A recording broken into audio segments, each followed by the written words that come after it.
점프 걸어봅시다. 배터리 방전이면 바로 해결이에요. 팀원 하나가 트렁크에서 점프 케이블을 꺼냈습니다. 두꺼운 케이블, 빨간 집게, 검은 집게. 배터리 단자에 집게를 물리려는 순간이었습니다. 구석에 있던 노인이 다가왔습니다. 평소엔 누가 뭘 하든 고개도 들지 않는 사람이었어요. 그런데 그날은 달랐어요. 먼저 움직였습니다. 그리고 아무 말도 없이 본네트 덮개를 손으로 눌러 닫아버렸습니다. 쾅! 소리가 생각보다 컸습니다. 딜러들이 일제히 돌아봤어요.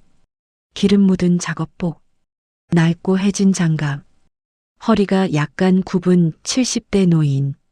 지금 돌리면 터집니다. 그냥 그 한마디였습니다. 아저씨, 지금 뭐 하시는 거예요? 저희 작업 중이거든요. 옆에 있던 팀원이 태수 씨의 어깨를 밀었습니다. 세게는 아니었지만 무시하는 힘이었습니다. 밀어내는 손이었어요. 태수 씨는 비틀거렸지만 넘어지지 않았습니다. 그냥 한 발 물러섰습니다. 딜러들은 다시 케이블을 들었습니다. 이번엔 집게를 배터리에 물리는데 성공했어요. 전류를 흘리려는 찰나. 펑! 배선 쪽에서 소리가 났습니다. 둔탁하고 짧은 소리였어요. 그러더니 하얀 연기가 피어오르기 시작했습니다. 노인의 사연을 본격적으로 시작하기 전에 좋아요와 구독 부탁드립니다.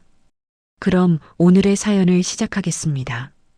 기름 냄새, 금속이 달궈지는 냄새, 그리고 어딘가 타들어가는 냄새. 장태수 씨는 그 냄새를 맡는 순간 손에 쥔 스패너를 내려놓았습니다. 폐차장 한쪽 구석이었습니다. 겨울 햇살이 녹슨 차체 위에 얇게 깔리고 찬바람이 기름 웅덩이 위를 스치던 그런 날이었죠. 숨을 들이쉬면 쇳내가 먼저 들어오고 내쉬면 입김이 하얗게 피어오르는 날씨였습니다. 폐차장 특유의 냄새라는 게 있습니다. 고철 냄새, 오래된 기름 냄새, 가죽 시트가 삭아가는 냄새. 처음 오는 사람은 인상을 찌푸리는 냄새였지만 태수 씨한테는 아마 다른 냄새였을 겁니다. 평생을 함께한 냄새였을 테니까요. 태수 씨는 그 아침에도 제일 먼저 나와 있었습니다. 폐차장 직원들이 출근하기 전부터 혼자 구석자리에 앉아 분해 작업을 하고 있었어요. 다른 사람이 버린 차들, 더 이상 쓸 수 없다고 판정된 차들, 그것들의 부품을 하나씩 떼어내는 일이었습니다. 누가 시킨 것도 아니었습니다. 일당을 더 받는 것도 아니었어요. 그냥 그 자리에 앉아 손을 움직이는 게 태수 씨한테는 숨 쉬는 것만큼 자연스러운 일인 것 같았습니다. 폐차장 사장은 태수 씨를 쓸만한 어르신 취급하며 데리고 있었지만 사실 어디서 왔는지 전에 뭘 했는지는 잘 몰랐습니다.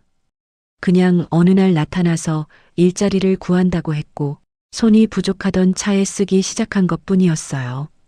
태수 씨가 자리를 잡은 건 폐차장 가장 안쪽 구석이었습니다. 지붕이 살짝 꺾인 곳이라 비가 와도 덜 맞고 바람이 불어도 덜 드는 자리였어요. 오래 다닌 사람이라야 알만한 자리인데 태수 씨는 처음 온 날부터 그 자리를 골랐습니다. 폐차장 막내 직원인 24 준혁이가 나중에 저한테 그 얘기를 했어요. 어르신이 오신 첫날부터 저 자리에 앉으셨는데 저도 3년 다니면서 저기가 제일 좋다는 걸 한 달 만에 알았거든요. 어르신은 첫날에 바로 찾으셨어요.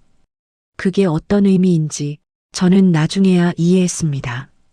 폐차장에 처음 온 날 태수 씨는 사장한테 딱 한 가지를 물었다고 합니다. 구석 자리 써도 됩니까? 사장이 어디든 괜찮다고 했더니 태수 씨는 고개를 한번 끄덕이고 그 자리에 앉아서 바로 일을 시작했다고 해요. 자기소개도 이름도 어디서 왔는지도 묻기 전에. 그게 한 달 전 일이었습니다. 그 한 달 동안 태수 씨는 딱 한 번 자기 이야기를 한 적이 있었습니다. 준혁이가 밥을 드셨냐고 물었을 때였어요. 응, 먹었어. 그게 준혁이가 들은 태수 씨의 가장 긴 대화였다고 했습니다. 그런데 그날 아침은 달랐습니다. 멀리서 차 소리가 들려왔습니다. 폐차장 입구 쪽이었어요. 태수 씨는 소리만 듣고도 고개를 들었습니다. 눈으로 보기 전에 귀가 먼저였어요. 고급 수입차였습니다. 엔진 소리의 결이 달랐으니까요. 하지만 그 소리 안에 다른 무언가가 섞여 있었습니다. 건강하지 않은 소리였어요. 잘 들리지 않을 만큼 작은 불균형이었지만 태수 씨는 그걸 들었습니다. 차에서 내린 건 양복 차림의 남자들이었습니다. 셋이었어요. 손에 태블릿을 들고 서로 뭔가를 주고받으며 차 한 대를 세워놓고 옥신각신하고 있었습니다. 그 차는 이미 와 있었습니다. 폐차장 한쪽에 세워진 채로 시동이 꺼진 상태로 번쩍이는 외관이었지만 엔진룸 쪽에서 올라오는 공기가 이상하게 무거웠어요.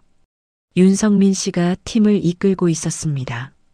32이라는 나이에 비해 자신감이 넘치는 사람이었어요. 말할 때 목소리가 컸고 고개를 끄덕일 때도 크게 끄덕이는 사람이었습니다. 수입차 딜러로서 실적이 나쁘지 않은 사람이었고 그걸 본인이 제일 잘 아는 사람이기도 했어요. 딜러들은 차 주위를 돌며 이야기했습니다. 배터리가 문제다, 아니다, 접촉 불량이다. 점프를 걸어보면 바로 알 수 있다는 식으로요. 성민 씨가 결론을 냈습니다. 점프 걸어봅시다. 배터리 방전이면 바로 해결이에요. 팀원 하나가 트렁크에서 점프 케이블을 꺼냈습니다. 두꺼운 케이블, 빨간 집게, 검은 집게. 배터리 단자에 집게를 물리려는 순간이었습니다. 태수 씨는 그때 이미 걷고 있었습니다. 평소엔 누가 뭘 하든 고개도 들지 않는 사람이었어요. 폐차장에 사람이 와도 소리가 나도 그냥 자기 일만 하는 사람이었습니다. 그런데 그날은 달랐어요. 발이 먼저 움직였습니다. 자기도 모르게 저절로. 그리고 아무 말도 없이 엔진룸 덮개를 손으로 눌러 닫아버렸습니다. 쾅! 소리가 생각보다 컸습니다. 딜러들이 일제히 돌아봤어요. 기름 묻은 작업복, 낡고 해진 장갑, 허리가 약간 굽은 70대 노인. 그게 그들 눈에 들어온 장태수 씨의 전부였겠죠. 지금 돌리면 터집니다. 짧은 말이었습니다. 설명도 없고 근거도 없고 덧붙이는 말도 없었어요. 그냥 그 한마디였습니다. 성민 씨가 먼저 반응했습니다. 눈썹이 올라가고 입꼬리가 내려갔어요. 아저씨, 지금 뭐 하시는 거예요? 저희 작업 중이거든요. 옆에 있던 팀원이 태수 씨의 어깨를 밀었습니다. 세게는 아니었지만 무시하는 힘이었습니다. 밀어내는 손이었어요. 태수 씨는 비틀거렸지만 넘어지지 않았습니다. 말도 하지 않았어요. 그냥 한 발 물러섰습니다. 딜러들은 다시 케이블을 들었습니다. 이번엔 집게를 배터리에 물리는데 성공했어요. 전류를 흘리려는 찰나였습니다. 퍽! 배선 쪽에서 소리가 났습니다. 둔탁하고 짧은 소리였어요. 그러더니 하얀 연기가 피어오르기 시작했습니다. 가늘었지만 분명한 연기였어요. 타는 냄새가 순식간에 퍼졌습니다. 딜러들이 뒤로 물러났습니다. 누군가 소화기를 찾아 두리번거렸고 누군가는 휴대폰을 꺼내 들었어요. 한 사람은 그냥 멍하니 서 있었습니다. 다행히 불은 번지지 않았습니다. 배선 한 군데가 녹아붙은 채로 멈췄어요. 차 전체가 내려앉을 뻔한 사고가 간신히 그 선에서 끝났습니다. 폐차장 사장이 달려왔습니다. 준혁이도 따라왔어요. 한바탕 소란이었습니다. 그 사이 태수 씨는 이미 제자리로 돌아와 있었습니다. 아까 하던 분의 작업을 다시 시작하고 있었어요. 스패너를 집어들고 허리를 굽히고 아무 일도 없었던 것처럼. 소란이 가라앉고 나서 딜러들 사이에서 낮은 목소리가 들렸습니다. 운 좋게 맞춘 거 아니야? 이상한 느낌이야. 누구든 알 수 있잖아. 성민 씨는 아무 말도 하지 않았습니다. 하지만 태수 씨 쪽을 한번 흘끗 봤어요. 태수 씨는 그 시선을 받았는지 몰랐는지 그냥 손만 움직이고 있었습니다. 준혁이가 나중에 저한테 말했습니다. 저 어르신이 안 막으셨으면 진짜 큰일 날 뻔했는데 딜러 양반들이 고맙다는 말 한마디가 없었어요.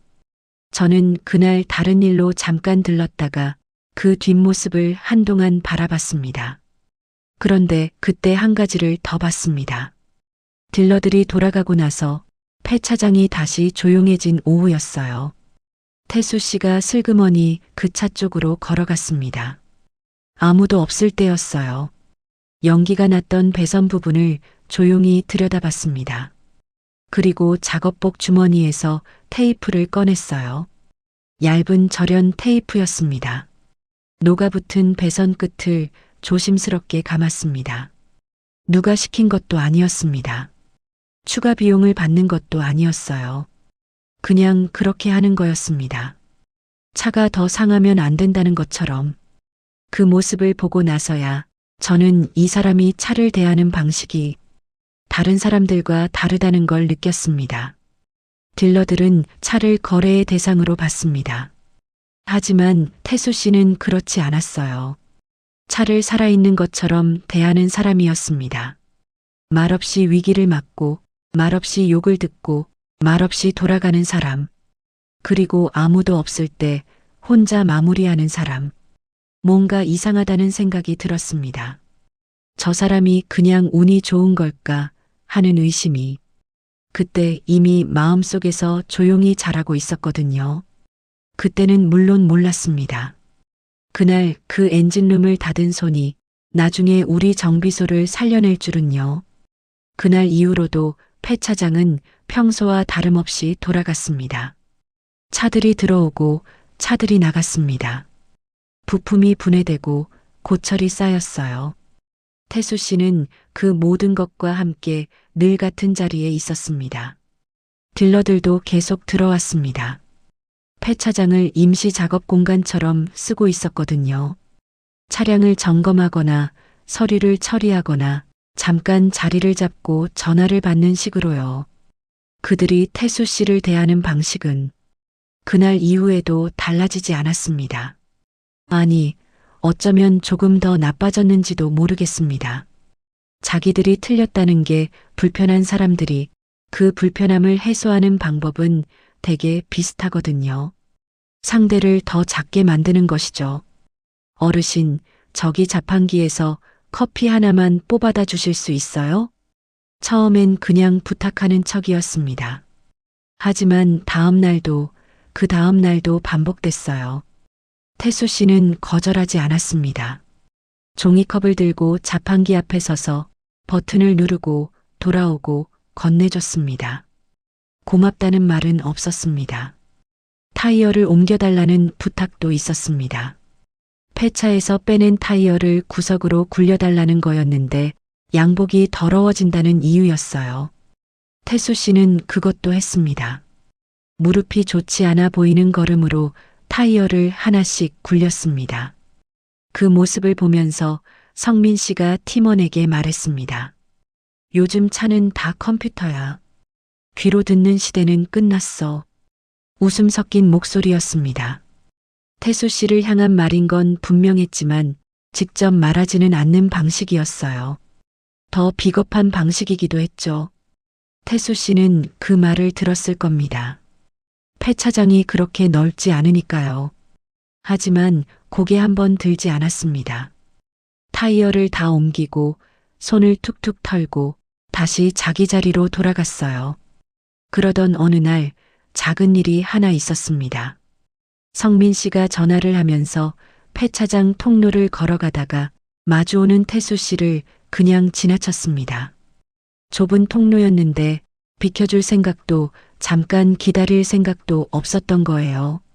어깨가 부딪히면서 태수 씨가 옆에 세워진 차 문짝에 부딪혔습니다. 성민 씨는 돌아보지 않았습니다. 전화 통화가 더 중요했던 거겠죠. 태수 씨는 부딪힌 팔을 한번 쓸어내렸습니다. 그러고는 아무 말 없이 자기 자리로 돌아갔어요. 그날 점심이었습니다. 폐 차장이 한산해진 시간에 저는 사장 사무실에 잠깐 들어가 있었어요. 창문 너머로 폐 차장이 내려다 보이는 자리였는데 태수 씨가 혼자 앉아서 뭔가를 들여다보고 있었습니다. 오래된 책 같은 거였어요. 아니, 책이라기보다는 수첩이었습니다. 얇고 낡은 수첩인데 표지가 기름때로 거무스름하게 변해 있었어요. 태수 씨는 그 수첩을 한 장씩 넘기다가 어느 페이지에서 손을 멈췄습니다. 그리고 한동안 그 페이지를 내려다봤어요. 가까이 있지 않아서 뭐가 적혀 있는지는 알 수 없었습니다. 그림인지 글인지 도면인지. 나중에 준혁이한테 물어봤더니 그 수첩을 본 적이 있다고 했습니다. 한 번은 어르신이 자리를 비우셨을 때 바람에 수첩이 열렸는데 도면 같은 게 빼곡하게 적혀 있었어요. 엔진 그림인 것 같았는데 뭔지는 저는 잘 모르겠더라고요. 오래된 엔진 도면이었습니다. 손으로 직접 그린 거였고 여백에 한글로 메모가 잔뜩 적혀 있었다고 했어요. 그 수첩이 뭔지는 이야기가 다 끝나고 나서야 짐작이 됐습니다. 준혁이가 나중에 저한테 말했습니다. 저 어르신 불쌍하지 않아요? 딜러 양반들이 맨날 저래요. 저는 선뜻 대답하지 못했습니다. 불쌍하다는 말이 맞는 말인지 아닌지가 그때는 아직 판단이 서지 않았거든요. 그 며칠 뒤에 한 가지 일이 더 있었습니다. 오전이었어요. 딜러팀이 고객차를 한 대 가져왔습니다. 정기 점검을 받으러 온 차였는데 성민 씨가 점검 항목을 쭉 살피다가 이상이 없다고 했습니다. 전체 이상 없음, 출고 가능이라고 결론을 냈어요. 그 차가 폐 차장을 막 빠져나가려는 순간이었습니다.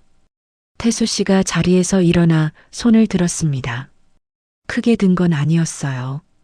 그냥 어깨 높이쯤 들어서 차를 향해 가볍게 흔들었습니다. 차가 멈췄습니다.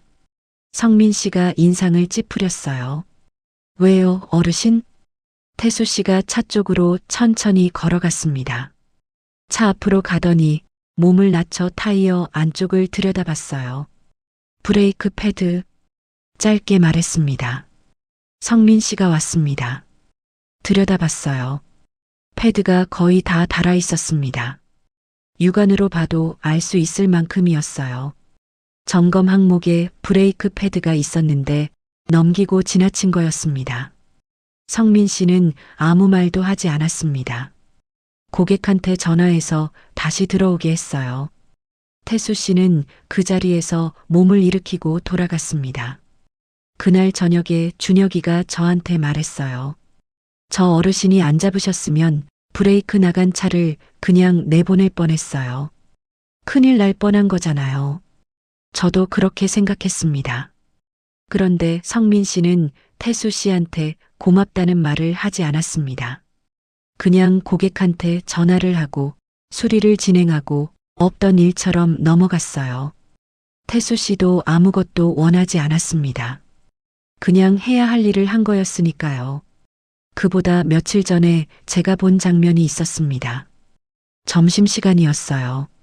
딜러들은 근처 식당으로 우르르 나갔고 폐차장 직원들도 각자 밥을 먹으러 가 있었습니다. 폐차장이 조용해진 그 시간에 태수 씨 혼자 엔진 하나를 앞에 두고 앉아 있었어요. 밥도 안 먹고요. 처음엔 그냥 쉬는 건가 싶었습니다. 그런데 가까이 가서 보니 손이 엔진 위를 아주 천천히 움직이고 있었어요. 공구도 없이 장갑 낀 손끝으로 이 부분 저 부분을 짚어가는 거였습니다. 눈을 감고 있었습니다. 마치 오래된 친구를 다시 만난 사람처럼, 기억을 더듬는 사람처럼. 저는 말을 걸지 않았습니다. 그 시간이 태수 씨한테 어떤 시간인지 말을 걸어서 깨뜨려서는 안 될 것 같은 느낌이었어요. 나중에 준혁이한테 그 얘기를 했더니 준혁이가 고개를 끄덕였습니다. 자주 그러세요. 점심에 밥도 안 드시고. 엔진이나 부품 앞에 그렇게 앉아 계셔요. 뭔가 그리운 게 있으신 것 같기도 하고. 폐차장 사장이 그 모습을 보고 한마디 한 적이 있다고 했습니다. 밥은 먹어야 하지 않겠냐고 물었더니 태수 씨가 짧게 답했다고요. 배 안 고파요. 그게 끝이었습니다. 그런데 이상한 건 따로 있었습니다. 차가 들어올 때마다 태수 씨가 고개를 든다는 거였어요. 폐차장에 차가 들어오는 건 하루에도 여러 번 있는 일인데 그때마다 하던 일을 멈추고 귀를 기울이는 거였습니다. 눈으로 보는 게 아니라 듣는 것처럼. 엔진 소리가 나는 방향으로 고개가 먼저 돌아갔습니다.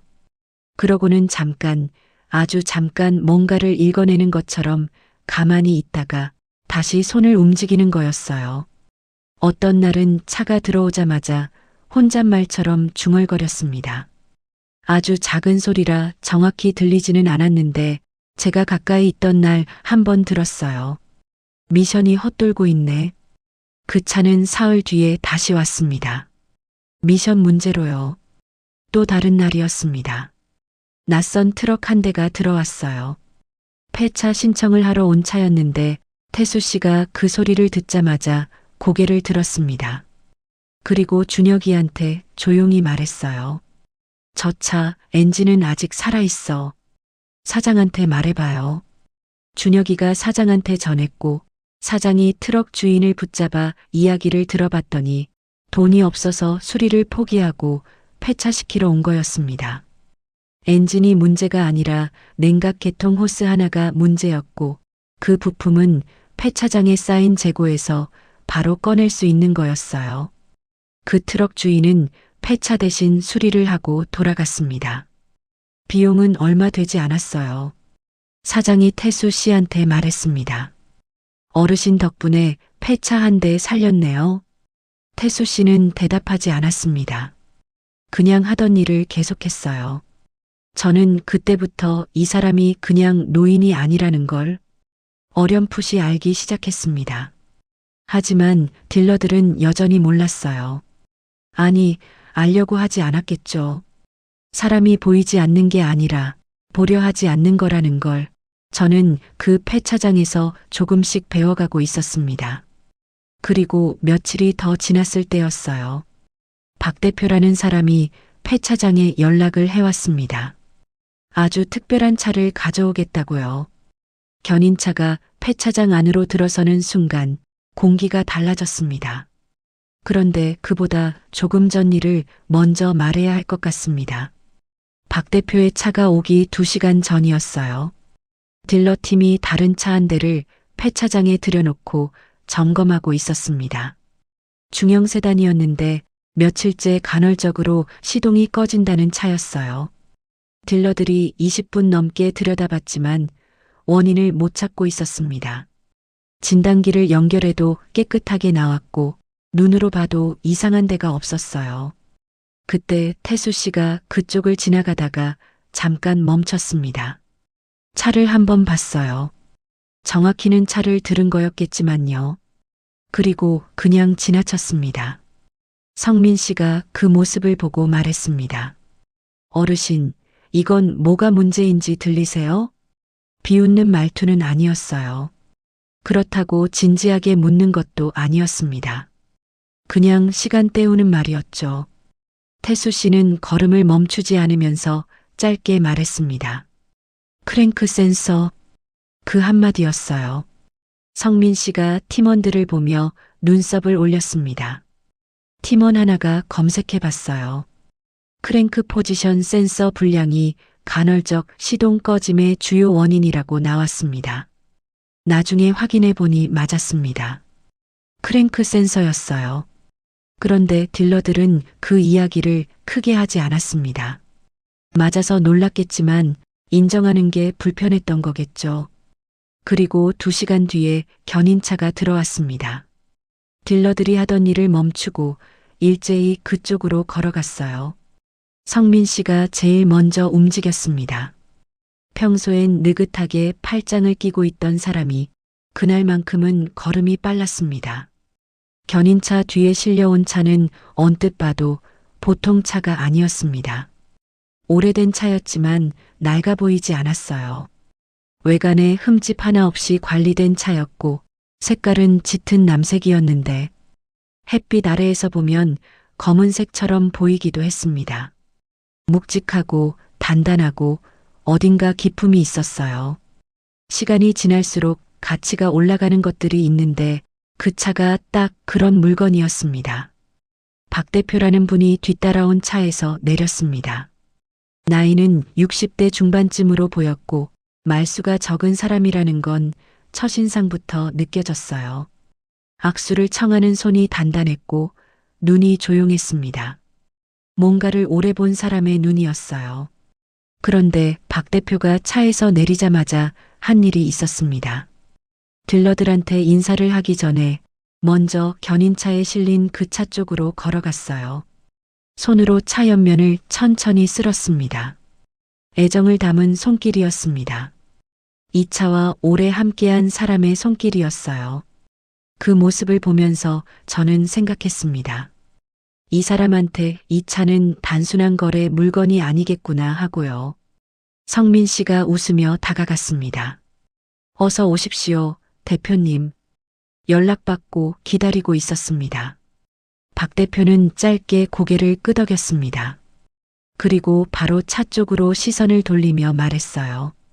시동만 걸면 됩니다. 나머지는 필요 없어요. 계약 금액은 이미 팀 안에서 다 알려져 있었습니다. 3억? 희귀한 클래식 수입차였고 국내에 몇 대 들어오지 않은 모델이라고 했어요. 시동만 걸리면 계약은 그날 바로 성사되는 거였습니다. 성민 씨가 먼저 외관을 살폈습니다. 차 주위를 한 바퀴 돌며 이런저런 말을 했어요. 연식에 비해 상태가 좋다. 내부 마감이 살아있다. 이 모델은 요즘 시장에서 구하기가 정말 어렵다는 식으로요. 박 대표는 그 말들을 듣는 둥 마는 둥 했습니다. 차에 대한 설명이 필요한 사람이 아니었어요. 이 차를 얼마나 오래 알아온 사람인지 그냥 서 있는 자세만 봐도 알 수 있었습니다. 성민 씨가 진단기를 꺼냈습니다. 차 내부 단자에 연결하고 화면을 들여다봤어요. 팀원들이 양쪽에서 모니터를 같이 들여다봤습니다. 잠시 침묵이 흘렀습니다. 오류 코드가 여러 개 떴습니다. 그런데 서로 연결이 되지 않는 것들이었어요. 원인을 하나로 특정할 수 있는 항목이 없었습니다. ECU가 문제 아닐까요? 컴퓨터 자체가 신호를 못 읽는 거 아니에요? 한 팀원이 말했습니다. ECU면 다른 오류가 같이 떴어야죠. 연료 펌프 쪽 봐야 할 것 같은데요. 다른 팀원이 반박했습니다. 목소리가 점점 커졌습니다. 서로 자기 말이 맞다고 했고 누구도 확신이 없었어요. 박 대표는 그 모습을 팔짱을 끼고 지켜봤습니다. 기다려주는 눈빛이 아니었습니다. 성민 씨가 ECU 교체를 시도하겠다고 했습니다. 부품을 수배해야 하니까 시간이 걸린다고요. 박 대표는 말이 없었습니다. 그 침묵이 어떤 뜻인지는 누구나 알 수 있었어요. 결국 팀원 하나가 무릎을 꿇고 엔진룸을 직접 들여다보기 시작했습니다. 손전등을 꺼내서 이 선 저 선을 따라가 봤어요. 또 다른 팀원은 연료 개통을 확인한다며 차 아래로 들어갔습니다. 바닥이 기름때로 더러운데도 그 정도는 감수하겠다는 거였죠. 3억이 걸린 일이었으니까요. 하지만 1시간이 넘도록 아무것도 나오지 않았습니다. 차는 꿈쩍도 하지 않았어요. 팀원들 사이에서 슬슬 다른 말이 나오기 시작했습니다. 오늘은 안 될 것 같다는 말, 견인해서 공업사로 가야 할 것 같다는 말. 성민 씨는 그 말이 나올 때마다 손을 들어 막았습니다. 박 대표 앞에서 그 말이 나오면 안 된다는 걸 알고 있었거든요. 박 대표가 시계를 봤습니다. 그리고 성민 씨를 봤어요. 아무 말도 하지 않았습니다. 그런데 그 눈빛이 말보다 더 무거웠습니다. 계약이 파기될 수도 있다는 공기가 폐차장 안에 서서히 깔리기 시작했습니다. 바로 그때였습니다. 성민 씨의 눈이 폐차장 구석으로 향했습니다. 태수 씨가 있는 방향이었어요. 아까부터 태수 씨는 고개를 들고 있었습니다. 차가 들어온 순간부터요. 하던 일을 멈추고 이쪽을 바라보고 있었어요. 뭔가를 듣는 것처럼, 읽는 것처럼. 성민 씨의 입꼬리가 올라갔습니다. 어르신, 귀로 한번 맞춰보시겠어요? 낮지만 또렷한 목소리였습니다. 비웃는 사람의 목소리였어요. 주변에 있던 딜러들이 피식 웃었습니다. 박 대표는 웃지 않았습니다. 오히려 그 웃음이 나온 쪽을 한번 봤어요. 그리고 태수 씨 쪽을 봤습니다. 태수 씨는 잠깐 그 얼굴들을 바라봤습니다. 웃음 속에 담긴 게 뭔지 모를 리 없었겠죠. 70평생을 살아온 사람이니까요. 그런데도 태수 씨는 일어났습니다. 무릎을 짚고 천천히 몸을 세우고 장갑을 고쳐 끼면서 그쪽으로 걸어갔습니다. 딜러들의 웃음이 조금씩 잦아들었습니다. 노인이 정말로 걸어오고 있었으니까요. 태수 씨는 차 앞에 섰습니다. 잠깐 아무것도 하지 않았습니다. 그냥 차의 앞부분을 엔진룸 쪽을 바라봤어요. 아무도 말하지 않았습니다. 그리고 그가 운전석 문을 열었습니다. 태수 씨가 차 앞에 섰습니다. 잠깐 아무것도 하지 않았습니다. 그냥 차의 앞부분을 바라봤어요. 성민 씨가 참지 못하고 말했습니다. 어르신, 시동도 안 걸려 있는데 뭘 보세요? 태수 씨는 대답하지 않았습니다. 차를 한번 손으로 짚었어요. 보닛 위에 장갑 낀 손을 얹었습니다. 차가 마지막으로 시동이 걸렸던 온기가 아직 남아있는지를 느끼는 것 같았어요. 그러더니 차 주위를 한 바퀴 천천히 돌았습니다. 앞에서 옆으로, 뒤로, 다시 옆으로. 걸음이 느렸어요. 박 대표도 딜러들도 그 모습을 아무 말 없이 지켜봤습니다. 한 바퀴를 다 돌고 나서 태수 씨는 운전석 앞에 섰습니다. 그리고 문을 열었습니다. 운전석 문이 열리는 소리가 생각보다 묵직했습니다. 오래된 차 특유의 소리였어요. 무게가 느껴지는 단단한 소리. 그 소리 하나만으로도 이 차가 범상치 않다는 걸 알 수 있을 것 같았습니다. 태수 씨가 안으로 들어가 앉았습니다. 천천히, 아주 천천히. 허리를 세우고 두 손을 무릎 위에 얹고 그냥 가만히 앉았어요. 키를 돌리지 않았습니다. 딜러들이 서로 눈을 마주쳤습니다. 뭐 하는 거냐는 표정들이었어요. 성민 씨는 팔짱을 끼고 입꼬리를 올렸습니다. 태수 씨는 눈을 감았습니다. 아무것도 켜지지 않은 차 안이었습니다. 엔진도 꺼져 있고 계기판도 꺼져 있었어요. 아무 소리도 나지 않는 그 안에서 태수 씨는 가만히 앉아 있었습니다.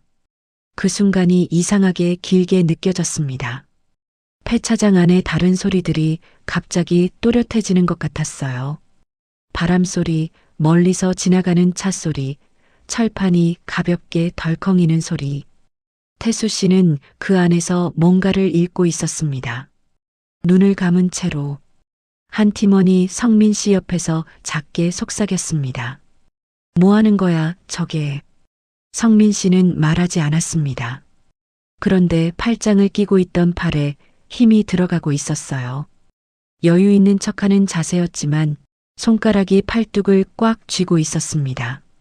얼마나 지났을까요? 30초였는지 1분이었는지 모르겠습니다. 다만 그 시간이 유독 조용했다는 건 지금도 기억합니다. 그리고 태수 씨가 말했습니다. 연료가 아니라 점화 타이밍이다. 낮고 조용한 목소리였습니다. 그런데 이상하게 다 들렸습니다. 폐차장이 넓은데도 그 말만큼은 공기를 타고 선명하게 퍼졌어요. 딜러들은 아무 말이 없었습니다. 점화 타이밍. 진단기가 뱉어낸 오류 코드 어디에도 없던 단어였습니다. 한 팀원이 반응했습니다. 시동도 안 걸리는 차에서 점화 타이밍을 어떻게 느껴요? 태수 씨는 그 말에 대답하지 않았습니다. 차에서 내려 엔진룸을 열었어요. 장갑 낀 손이 배선 사이로 들어갔습니다. 여기저기를 짚어가다가 한 군데에서 멈췄어요. 딱 한 군데였습니다. 배선 하나를 살짝 비틀어 조정했습니다. 공구도 필요 없는 작업이었어요. 손가락만으로 된 거였습니다. 옆에서 지켜보던 팀원이 작게 중얼거렸습니다. 저게 뭐야? 저걸로 될 리가 없잖아. 성민 씨도 표정이 굳어 있었어요. 무언가를 말하려다가 참는 것 같았습니다. 태수 씨는 그 말을 듣고도 손을 멈추지 않았습니다. 배선을 조정하고 엔진룸을 살며시 닫고 그리고 다시 운전석에 앉았습니다. 이번엔 키를 돌렸습니다. 처음엔 낮고 짧은 소리가 났습니다. 끊어질 것 같은 소리였어요. 그러더니 다음 순간 엔진이 살아났습니다. 처음엔 낮게, 그 다음엔 힘차게. 오래 잠들어 있던 것이 기지개를 켜는 것처럼 차가 깨어났습니다. 한 번에 걸렸습니다. 아무도 말하지 않았습니다. 성민 씨의 팔짱이 풀렸습니다. 팔이 그냥 아래로 내려왔어요. 팀원들의 시선이 엔진룸으로, 태수 씨로, 다시 엔진룸으로 왔다 갔다 했습니다. 박 대표가 천천히 앞으로 걸어왔습니다.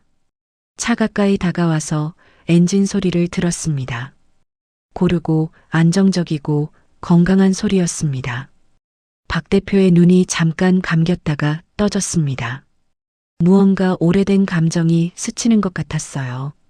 이 차를 처음 봤을 때의 기억일 수도 있겠다는 생각이 들었습니다.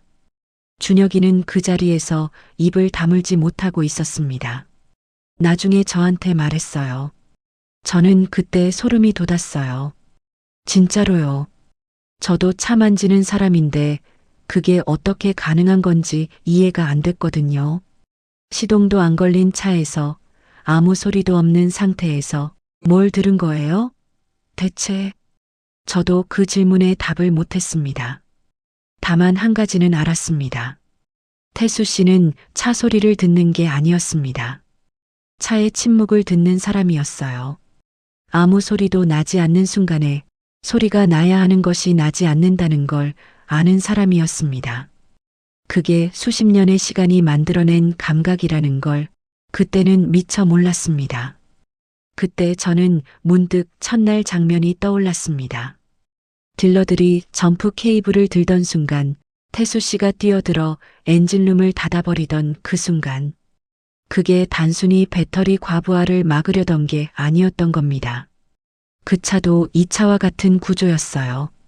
점화 타이밍이 어긋난 상태에서 억지로 전류를 넣으면 배선이 먼저 나가버린다는 걸 태수 씨는 소리만 듣고 알았던 거였습니다.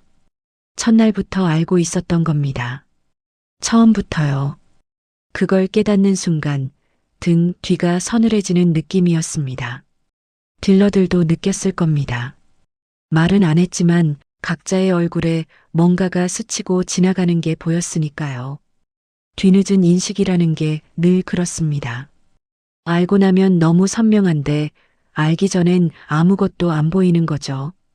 태수 씨는 차에서 내렸습니다. 엔진은 여전히 돌아가고 있었어요. 규칙적으로 묵직하게. 그리고 돌아가려 했습니다. 아무것도 기다리지 않고 아무것도 바라지 않고. 박 대표가 그 뒷모습에 대고 물었습니다. 어디서 배웠습니까? 태수 씨가 걸음을 멈췄습니다. 돌아보지는 않았어요. 잠깐의 침묵이 있었고 그리고 태수 씨는 다시 걸었습니다. 대답 없이 엔딩. 대답은 태수 씨 대신 다른 사람이 했습니다. 폐차장 사장이었어요. 팔짱을 끼고 멀찌감치 서 있던 사장이 그 자리에 있던 모든 사람을 향해 조용히 말했습니다. 그 차 만든 회사가 한국에 기술 도입할 때 저 양반이 첫 시운전하던 사람이야. 아무도 말하지 않았습니다. 성민 씨의 시선이 태수 씨의 뒷모습으로 향했습니다. 기름 묻은 작업복, 낡은 장갑, 굽은 허리. 아까와 똑같은 모습이었는데 이제는 달리 보였겠죠. 딜러 팀원 하나가 작게 입을 열었습니다. 첫 시운전이면 그게 언제 얘기예요? 사장이 짧게 답했습니다. 20대였겠지. 그 말이 떨어지는 순간 성민 씨는 천천히 고개를 숙였습니다. 말은 없었습니다. 하지만 그 고개가, 그 침묵이 어떤 말보다 무거웠습니다. 박 대표는 오래 서 있었습니다. 엔진 소리를 들으면서 차를 바라보면서 그러더니 폐차장 사장에게 말했어요. 저분한테 사례를 드리고 싶습니다. 사장이 고개를 저었습니다. 본인한테 직접 말씀하셔야 할 거예요. 저한테 하셔도 전달이 안 됩니다. 박 대표는 고개를 끄덕이고 태수 씨가 있는 쪽으로 걸어갔습니다. 태수 씨는 이미 자기 자리에 앉아 있었습니다. 장갑을 고쳐 끼고 분해하던 부품을 다시 손에 들고 아무 일도 없었던 것처럼 박 대표가 옆에 서서 말했습니다. 고맙습니다. 태수 씨는 손을 멈추지 않았습니다. 뭐려? 그게 전부였습니다. 박 대표는 잠깐 더 서 있다가 말 한마디를 더 했습니다. 오래 하셨겠습니다. 태수 씨는 그 말에는 대답하지 않았습니다. 하지만 손이 잠깐 멈췄어요. 아주 잠깐이었습니다. 그리고 다시 움직였습니다. 그날 이후였습니다. 성민 씨가 폐차장에 들를 때마다 태수 씨한테 커피를 부탁하는 일이 없어졌습니다. 타이어를 굴려달라는 말도 없어졌어요. 지나갈 때 어깨를 밀치는 일도 없어졌습니다. 말을 거는 것도 아니었어요. 그렇다고 완전히 외면하는 것도 아니었습니다. 그냥 그 자리에 있다는 걸 인정하는 거였습니다. 사람이 사람을 대하는 가장 기본적인 방식으로요. 준혁이가 나중에 저한테 말했습니다. 딜러 양반들이 달라졌어요. 어르신 지나가면 길을 비켜줘요. 그리고 성민 씨가 어르신한테 먼저 고개를 한번 숙였어요. 말은 없었는데 그냥 지나가다가 고개를 숙이더라고요. 별것 아닌 것 같아도 그게 별것이었습니다. 태수 씨는 그 고개를 봤을 겁니다. 하지만 아무 반응도 하지 않았겠죠. 그냥 자기 일을 계속했을 거예요. 그게 태수 씨라는 사람이었으니까요. 저는 그 모습을 한참 바라봤습니다. 평생을 차와 함께 살아온 사람. 누구보다 많이 알면서도 그걸 내세운 적 한 번 없는 사람. 커피 심부름을 시켜도 타이어를 굴리라 해도 귀로 맞춰보라며 비웃어도 단 한 번도 자기 입으로 자기를 증명하려 하지 않았습니다. 차가 말해줄 거라는 걸 알았던 걸까요? 아니면 그냥 그런 사람이었던 걸까요? 저는 아직도 모르겠습니다. 다만 태수 씨가 자리로 돌아가면서 아무에게도 아닌 것처럼 중얼거린 마지막 말은 기억합니다. 차는 거짓말 안 해. 사람이 안 들을 뿐이지. 멀리서 엔진 소리가 고르게 울리고 있었습니다. 살아난 차가 제 심장 소리처럼 뛰고 있었어요. 그 소리를 들으며 저는 생각했습니다. 우리가 듣지 못한 것들이 얼마나 많았을까 하고요. 그리고 지금 이 이야기를 전하면서 또 생각합니다. 말이 없는 사람이라고 해서 할 말이 없는 건 아닙니다. 증명하지 않는 사람이라고 해서 증명할 것이 없는 것도 아니고요. 그냥 기다리는 겁니다. 차가 먼저 말할 때까지. 어떤 사람들은 평생 그렇게 삽니다. 자기가 얼마나 많은 걸 아는지, 얼마나 긴 시간을 쏟아왔는지를 굳이 말하지 않습니다. 그냥 손을 움직이는 거예요. 필요한 순간에 필요한 만큼만. 태수 씨가 그런 사람이었습니다. 사람도 그럴 때가 있습니다. 아무리 무시당해도, 아무리 작게 여겨져도 자기 자리에서 자기 일을 하다 보면 언젠가 한 번은 차가 시동을 겁니다. 한 번에. 저는 이 이야기를 들은 뒤로 차 소리에 귀를 기울이게 됐습니다. 엔진 소리가 이상하다 싶으면 그냥 지나치지 않게 됐어요. 그리고 사람을 볼 때도 겉모습이나 직함보다 그 사람이 하는 일을 먼저 보게 됐습니다. 장태수 씨가 그걸 가르쳐 준 건 아닙니다. 그냥 그 사람이 그렇게 살았을 뿐이에요. 그게 가르침이 됐습니다.